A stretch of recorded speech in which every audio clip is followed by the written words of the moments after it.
স্বামী যান, ঈদ তো চলে আসছে, কবে আসবেন বাড়ি? আমার এসে কি হবে? টাকা তো পাঠিয়ে দিয়েছি। কিনেছো কি শাড়ি? শাড়ি পরে কাকে দেখাবো? আপনিই তো নেই বাড়ি। আমি বাড়ি এসে কি করব? আমাদের প্রবাসীদের টাকার কাছে সব ভালোবাসাই তুচ্ছ। আশেপাশে সবাই স্বামীকে নিয়ে ঈদ করে, আমার কপালে কি জুটবে না আপনাকে নিয়ে ঈদ করা?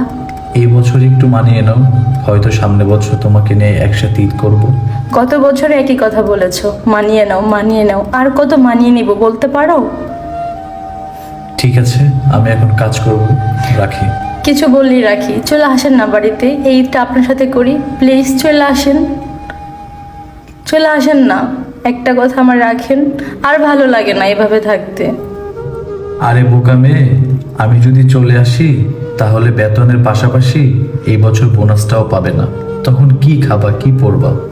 কি হবে এত টাকা দিয়ে? সবসময় টাকা টাকা টাকা, টাকার পেছনে ছুটে এই সুন্দর দিনগুলো কেন মিস করতেছো? আর কি ফিরে আসবে এই সুন্দর দিনগুলো?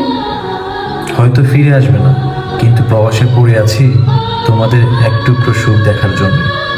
চাই না এই সুখ, লাগবে না এই সুখ। চলে আসেন, নুনে ভাতে আমি সুখী। আমার লাগবে না এত টাকা পয়সা, এত শাড়ি গহনা। আপনার কি লাগবে? আচ্ছা, আমি এখন রাখি, আমার অনেক কাজ পড়ে আছে। ঠিক আছে, যান।